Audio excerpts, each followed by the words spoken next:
So, welcome back to Thrive, your agency resource. Today, we're cutting right to the chase. Clients need leads faster, and we have to be able to deliver them. My guest today is Robin Alex, CEO of Innovate Fast, basically a sales and marketing consultancy based in Dallas, Texas, really focusing on the education and the medical sectors, as well as partnering with agencies. But we'll get into a little bit of that in a bit. Alex, it's great to see you again. Thanks so much for joining me on the show today. No, thank you for having me on. So you are what I guess we would call a self-described entrepreneur and intrapreneur. You sold your first business when you were 19, which is amazing. Give us a little bit of a flavor for your background and how that led you to creating Innovate Fast. Yeah, no, ever since at a young age, I've been the person of how can I figure out a way to make more money to be able to do bigger things in life. And even at a young age, I was the kid that was trying to sell candy bars in school, trying to get on to the next thing and so on and so forth. So at the age of 16, I actually figured out that online gaming was a big thing. Back then it was Counter-Strike, Battlefield 1942, and things like that.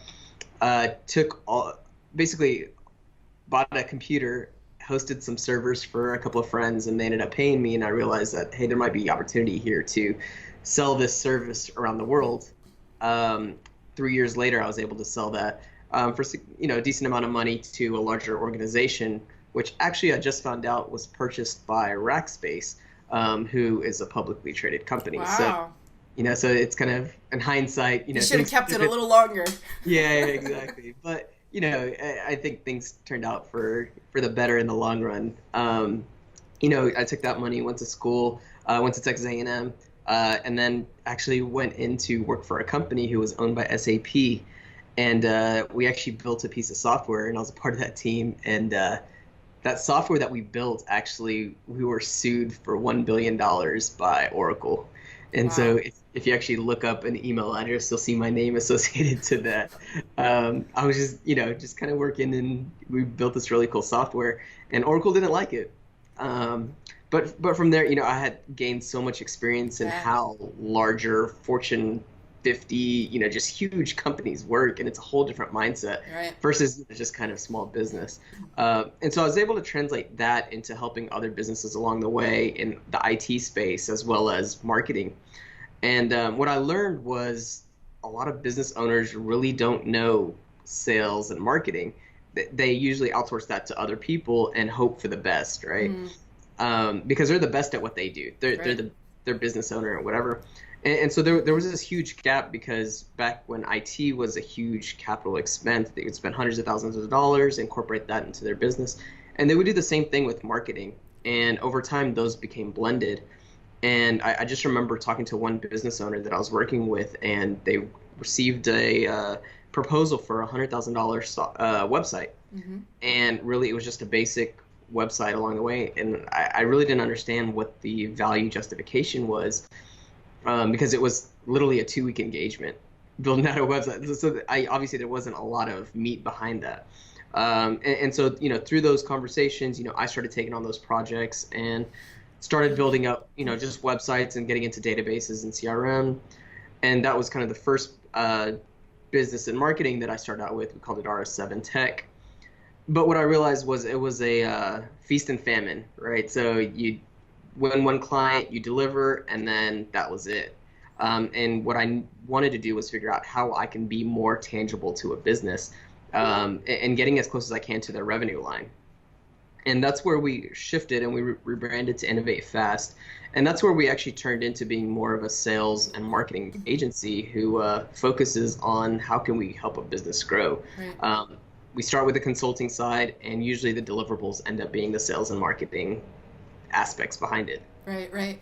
And, really what I want to focus on today is this idea that as agencies, we have to stop pushing these vanity metrics, right? This was a discussion you and I had not that long ago. Why do you think that we're at this inflection point with regard to direct impact being so important to these clients? I think it goes back to, business owners are the best at what they do.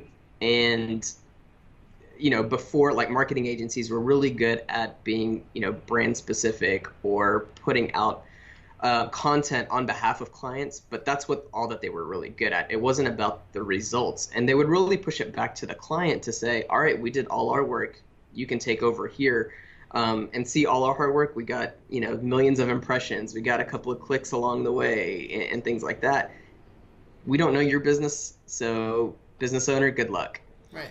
And I think over time, businesses are becoming very hybrid centric. A lot of business owners are building teams in house and trying to figure it out themselves. Right. And so just naturally, marketing agencies and just agencies and any type of agency really needs to focus on what value they're providing to a business down to the bottom line of the business. Right. And that's where I think, focusing more on the leads and how many of those leads turn into appointments, and what, those appointments turning into dollars that actually translate to the business. Yeah. So the meaty metrics that businesses need to focus on. Yeah, and that was going to be one of my other questions. It's almost like there's such a disconnect between, hey, we're putting all this content out, we're getting the impressions, we're getting the clicks, all of that is great, but if we don't understand things like, what is your sales process? Do you have to do some type of discovery call with your prospect? What does that look like? All of these different things, like what makes, obviously, what makes the most highly qualified prospect for you? Are there little things, little trends or patterns or traits that we can pull out that we can really pinpoint? This would be a hotter lead than, this one, which is a little bit warmer, versus this one, which is a little bit cooler. Those types of things, those nuances are the most important thing, because those are what are going to lead to sales. And I feel like you're right. As agencies, we do focus, or we have historically focused, I should say, on these vanity metrics. So I think it's just a really important conversation to have.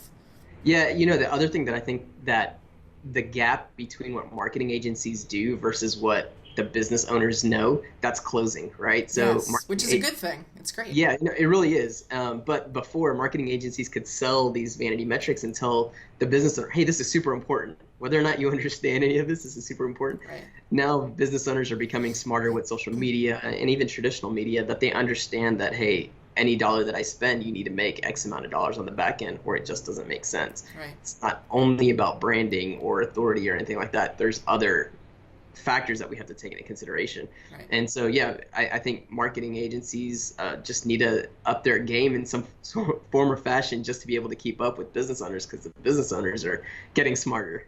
Right, absolutely. So I mentioned at the top of the show that, your agency, Innovate Fast, partners with other agencies, right? Yes. And I want to jump into that a little bit, because last year you let me know that your team created the Go High Level platform, right? Yeah.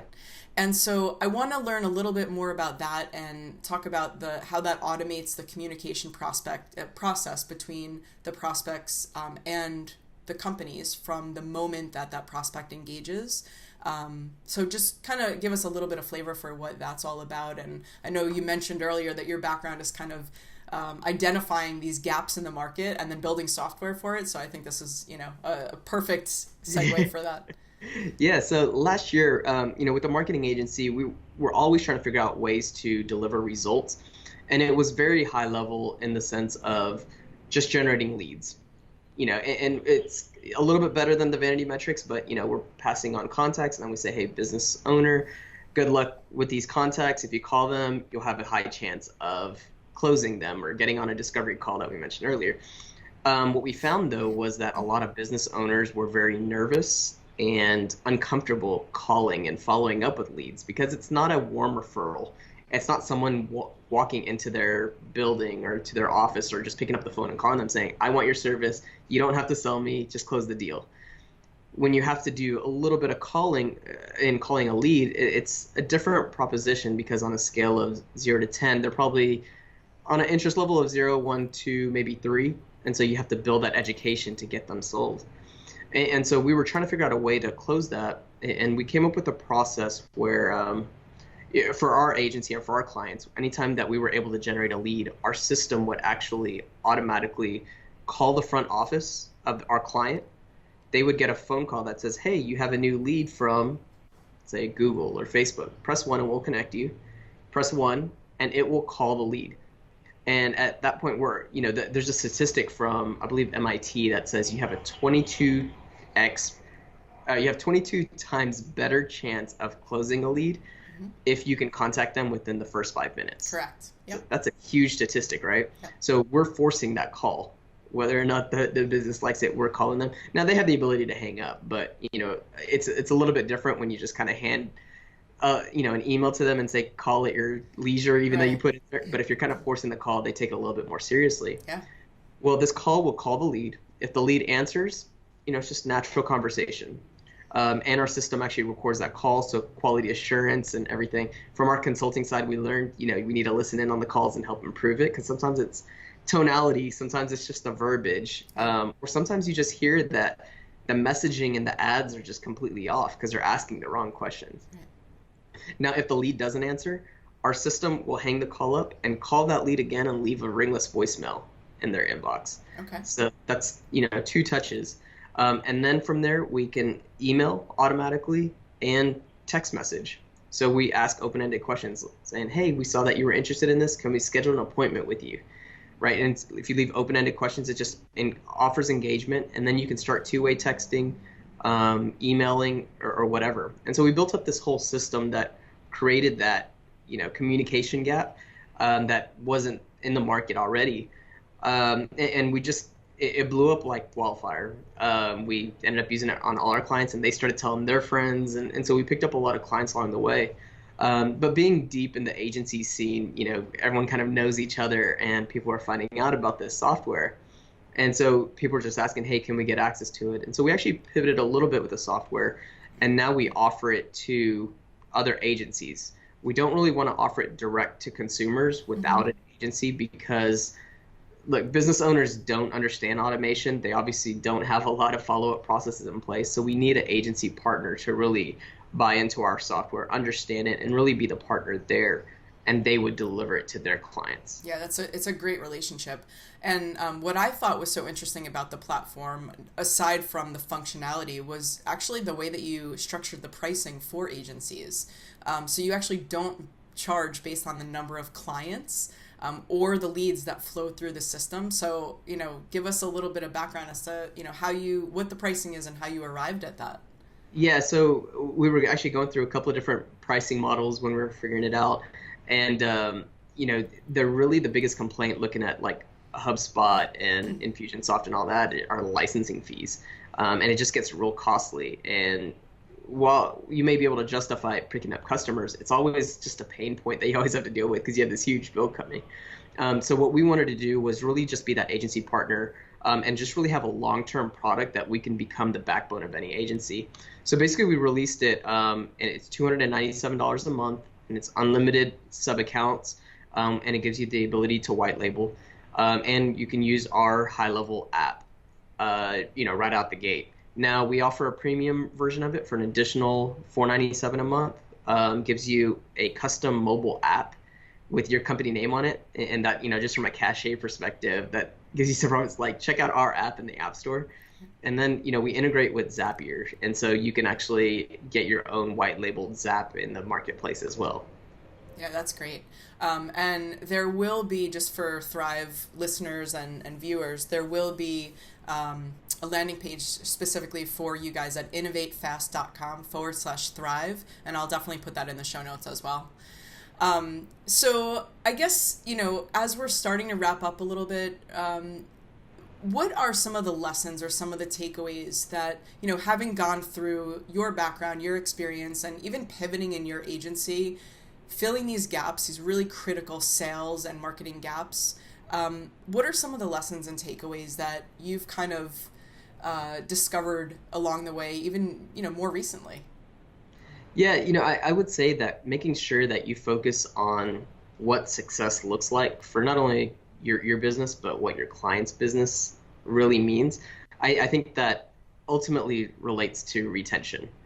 Without retention, you're going to always be struggling, and it's always going to be like chasing. So one of the biggest things that we did with our agency was stop focusing on just picking up a client, delivering them the basics, and then dropping off, right? Because you didn't build that value. You didn't figure out what those gaps were. You didn't plug any gaps. You just you're just a provider, and that's it. Once we switched to figuring out what those gaps were, that's where we figured out where retention was really the biggest key for our business, because they become a client for life, and then you can focus on getting your next client, knowing that you have this other client, that's becoming your biggest loud piece, right? They're talking about you. They're happy with everything, so they're referring, and it just grows naturally from there. Yeah, yeah. And also, just from the standpoint of, referrals and lifetime value of clients, there's really such a low or zero cost per acquisition, right? So if you just keep that relationship going and continue to deliver those leads, deliver those sales, help the business owner through, or even if it's not a business owner, maybe it's a marketing department at a larger organization, helping them to really look like rock stars in their roles and really understanding the flow of the business and what's going to help those people and help the business grow. I know we say that a lot, but I don't think we walk it. And so a tool like this, in my opinion, would help us really walk that path. Yeah, and I think, just walking down that path, it just builds that stickiness, right? Like it makes it, because you're bringing so much value to the table, they don't want to walk away because, you have such an awesome platform, your process, your customer service and everything. You walk away from being not a provider, but now a partner. Right. And so right. that's a huge transition that, everyone needs to make. Yeah, and that's a big deal from the standpoint of, how we look at our relationships with our clients. Everyone says we don't want to be considered a vendor, like the bad V word. We want to be a partner. So this is a really good way. I mean, there are multiple ways to do that, and it's very nuanced, right? It's how we communicate with them, how we handle conflict with them, because conflict will always arise, right? But it's things like this also from a tactical standpoint, things that are a little bit more innovative that we can bring to the table and say, hey, have you heard of this? This is something that we have access to, and it's something that we can add a ton of value and really close that sales gap for you guys. And it just makes the agency look great. So thank you for creating it. Yeah. Well, Alex, thank you so much. This has been a great conversation, as I knew it would be. Thanks for joining me on the show today. It's been great. Thank you for having me on. This episode has been brought to you by Workamajig, the #1 creative agency management software. Show notes at thrive.workamajig.com. Find out how your creative agency can become more productive and more profitable. Schedule your demo at thrive.workamajig.com.